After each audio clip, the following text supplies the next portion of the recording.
Hah?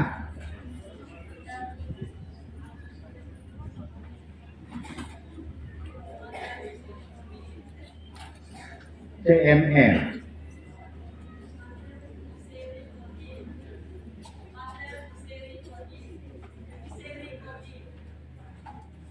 Miseri. Ini kayak bahasa Jawa nih.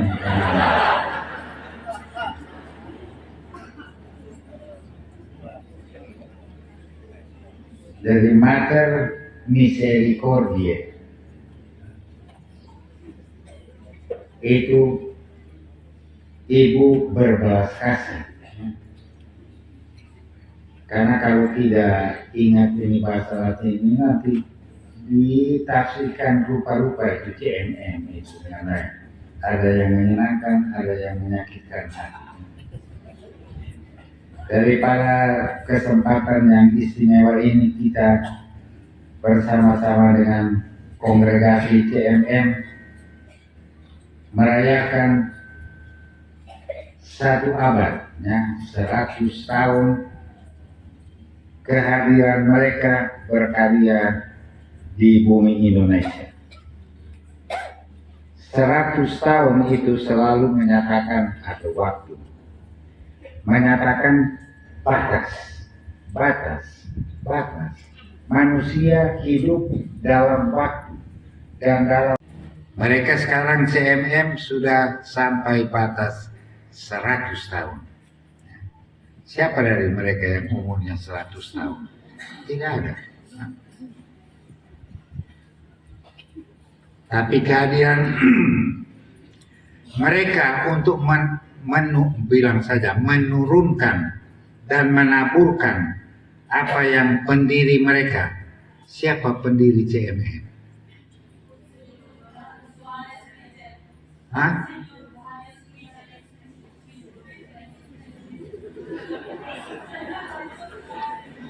Wijen? Hah? Vincent. Jadi mereka, kalau mereka tidak tahu berarti ini CMM tidak berhasil. Sekurang-kurangnya kan mereka harus memperlihatkan kepada orang muda di Indonesia, terutama mereka yang masih dalam bangku pendidikan, untuk melihat siapa yang memberikan semangat kepada mereka, yang mendorong mereka sehingga mereka berada di antara kamu. Jadi uskup yang mendirikan kongregasi ini tentu dengan mungkin waktu itu dia tidak pikir bahwa suatu waktu CMM akan merayakan 100 tahun di Soe ini. Tentu tidak. Tapi semangat yang dia berikan, yang dia kembangkan, sudah merasuki di seluruh dunia. Begitu banyak orang-orang muda untuk mengaktualisasikan apa yang Monsignor Vincent ini kembangkan dalam dirinya. Setuju atau tidak? Jadi kalau mereka mulai melenceng dari semangat, dari karisma pendiri, mereka sudah keliru. Tetap harus kembali di situ, harus kembali ke situ. Pendirinya sangat menekankan bagaimana belas kasih dari seorang ibu, Maria.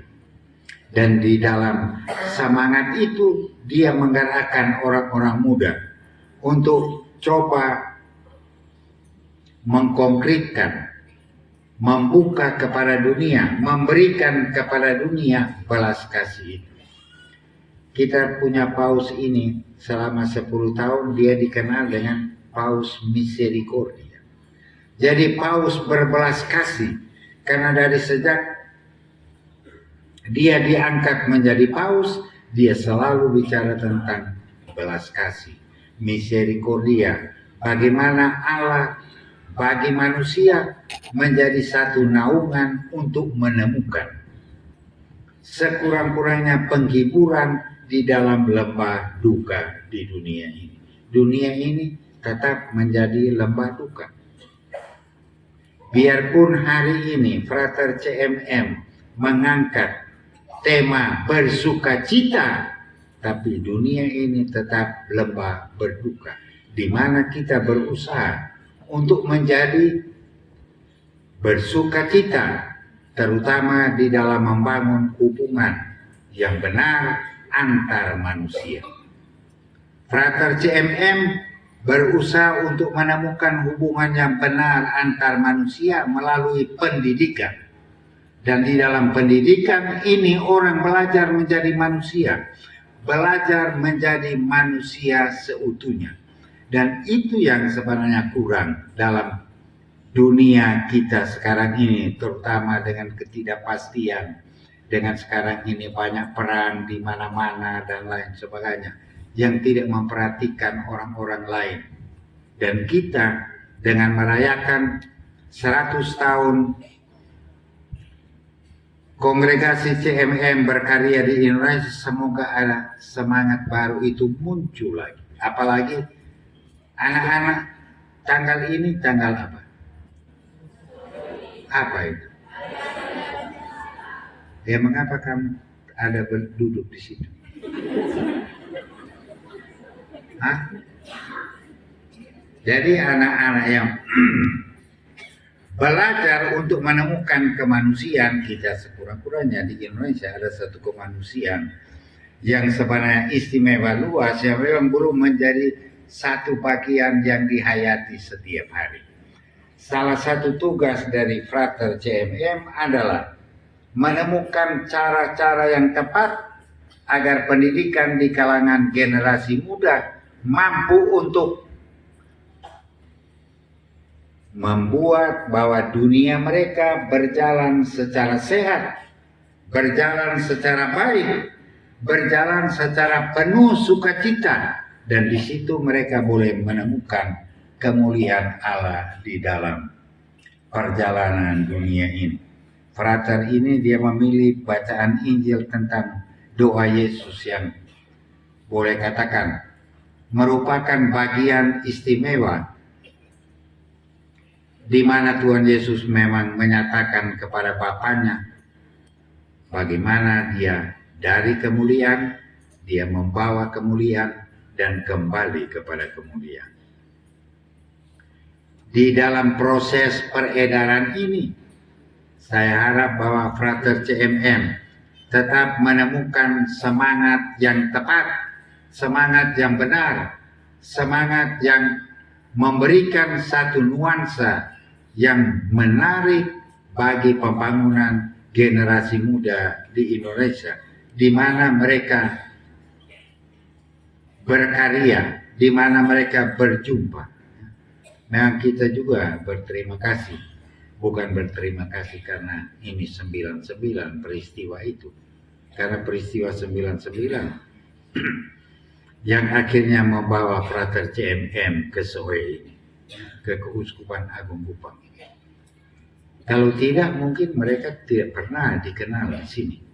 Jadi Frater CMM yang masuk di sini kurang lebih 24 tahun lalu.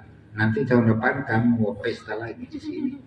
25 tahun kehadiran Frater CMM di kota Soe, artinya di Keuskupan Agung Kupang.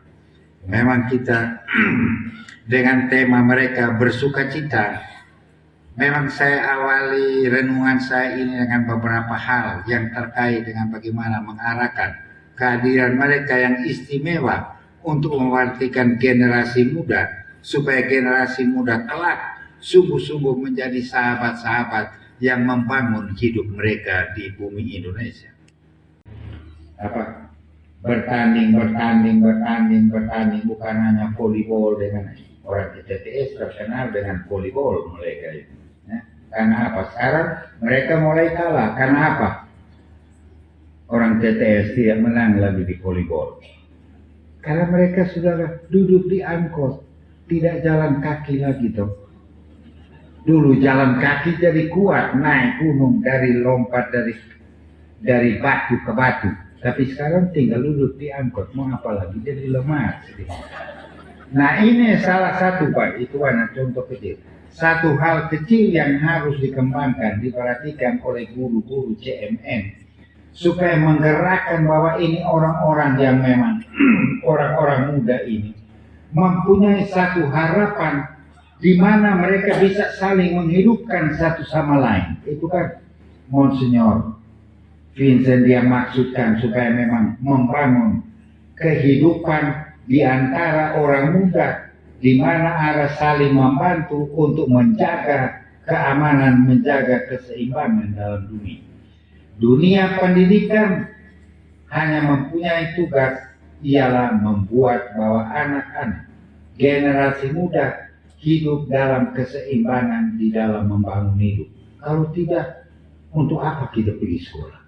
Kita pergi sekolah belajar untuk berkelahi, berperang dengan lain sebagainya, untuk membangun satu keseimbangan supaya kita bisa mengalami, bilang saja secara ekologis, tentang kebaikan Allah yang ada di dunia ini dan yang kita bagi share satu sama lain dengan sesama kita.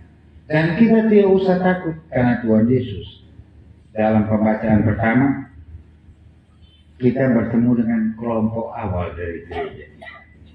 Kelompok awal yang pada mulanya takut-takut, menyendiri di ruang atas itu, menggerakkan dunia ini.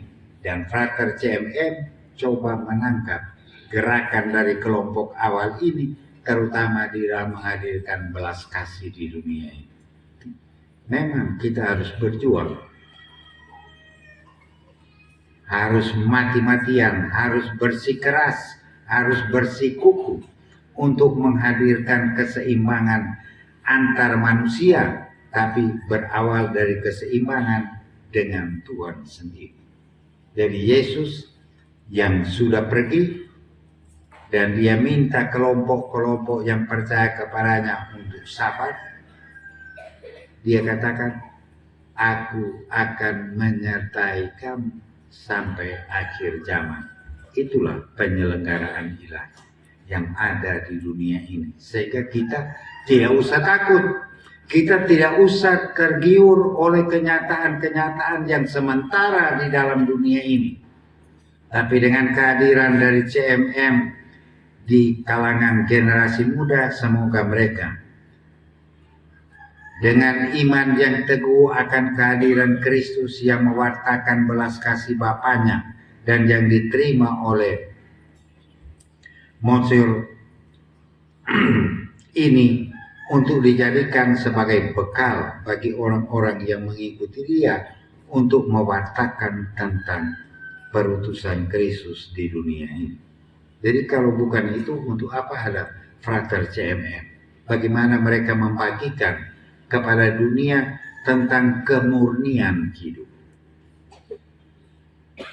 Tadi kan saya lihat mereka semua pakai, ada kuntum bunga di sini. Tapi saya bilang persoalannya itu palsu semua. Palsu. Itu yang disebut dalam bahasa sekarang fake bunga, fake flower.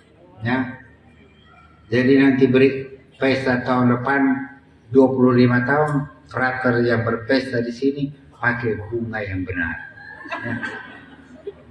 Supaya tetap kalau pakai bunga yang benar, supaya kita tahu bahwa kita manusia lemah akan layu seperti bunga ini.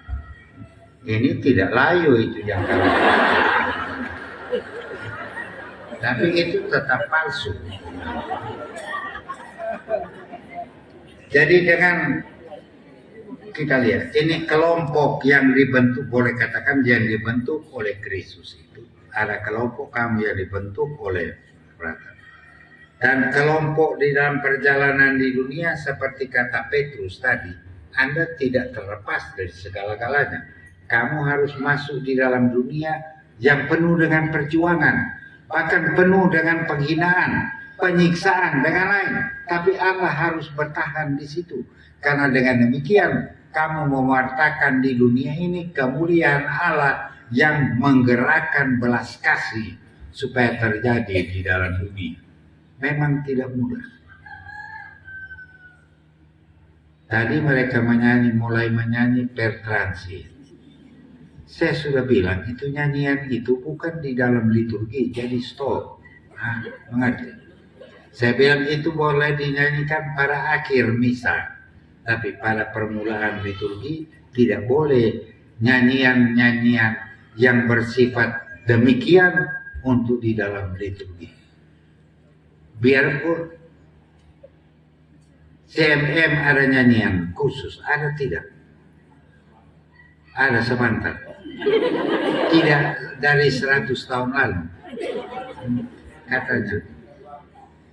Jadi dengan kita berkumpul di sini, merayakan bersyukur bersama dengan CMM atas penyelenggaraan Allah dalam kehadiran mereka untuk menggarami dan menjadi terang bagi kaum muda juga di Indonesia. Kiranya perjumpaan kita, pertemuan kita ini tidak saja membuat kita tinggal di ruangan atas, tapi terjun ke bawah untuk menemukan, biarpun dalam kesusahan, untuk menemukan anak-anak Tuhan yang sudah diserahkan kepada Yesus Kristus untuk dijaga dan dimuliakan. Kita kan sekarang ini banyak sekali cerita-cerita yang tidak perlu, tapi itu menjadi viral dengan lain sebagainya. Ada 1-2 frater CMM yang hanya hidup dari TikTok.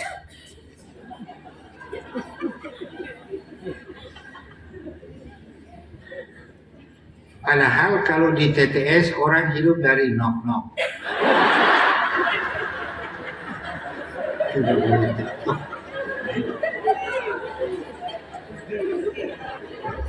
Jadi saudara-saudari yang terkasih, dengan hati gembira, penuh syukur semua, kita mengalami bersama-sama di sini karunia rahmat Tuhan bagi seorang kelompok pemuda yang bernama CMM yang ditugaskan tanda petik oleh Tuhan untuk membawa berkat bagi anak-anak muda di dunia, di Indonesia, agar mereka bisa berkembang dan tumbuh sebagai anak-anak Tuhan yang bermartabat. Anak-anak Tuhan yang bermartabat, yang sungguh-sungguh mampu untuk mengelola kehidupan yang penuh dengan perbedaan di dunia ini secara bersahabat, secara baik. Kalau menurut bahasa dari Menteri Agama kita sekarang ini, secara moderat. Dengan moderasi, dengan lain semuanya. Dan kamu akan menemukan kegembiraan dan kebahagiaan di situ. Jadi para imam, saudara-saudari yang terkasih, dengan hati penuh semangat juga kita sampaikan selamat bersyukur kepada kongregasi Frater CMM. Semoga kehadiran di sini sudah memberikan satu wawasan generasi muda yang berjuang terus-menerus untuk menjadi sahabat satu sama lain, terutama menjadi sahabat dari saudara kita yang paling istimewa, yaitu Yesus Kristus, yang mengangkat dan memberikan perhatian ilahi bagi kongregasi ini sehingga mereka sampai merayakan 100 tahun. Itu perayaan Mawaki. Perayaan yang membuat orang selalu bersyukur dan bersukacita kepada Tuhan di dalam belas kasih-Nya. Kita bangkit berdiri.